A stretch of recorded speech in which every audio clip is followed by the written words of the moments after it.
कांग्रेस देशव्यापी आंदोलन को टार्गेट करिछि बीजेपी। बीजेपी राज्य सभापति मनमोहन चामल कहते 4 वर्ष धरी नेशनल हेराल्ड मामला चली 5,000 कोटी संपत्ति हातेवा अपचेष्टा कले धरा पड़े आईन ऊर्धरे कहीं नुहति से खसी जावाक चेष्टा कर देश को केते लुट कर गरीबों को शोषण कर अच्छपा ना एवं ईडी को धमकाई पछाऊना सरकारी अर्थ को एटीएम सजाई कांग्रेस कोर्टे मामला चली राय को अपेक्षा कर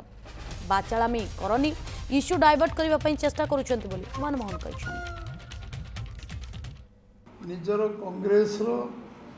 निजर प्रॉपर्टी करवा और व्यक्तिगत भाव सोनिया गांधी और राहुल गांधी को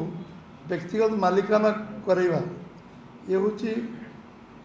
ये जो चक्रांत एवं जो साजिश एवं लोकलोचन को आसला 4 वर्ष धरी इन्वेस्टिगेशन चलती आज कांग्रेस चार्जसीट हवा पर गतकाली चार्जसीट हवा पर एवं राजरास्ता को ओह्लैछि धारणा प्रदर्शन करने आरंभ कर धारणा प्रदर्शन निजर व्यक्तिगत स्वार्थ दृष्टि केमती करा जाए निर्लज भाव तार परिष्कार चित्र सबू सांबादिक मान जो चतुर्थ स्तंभ जोटा कि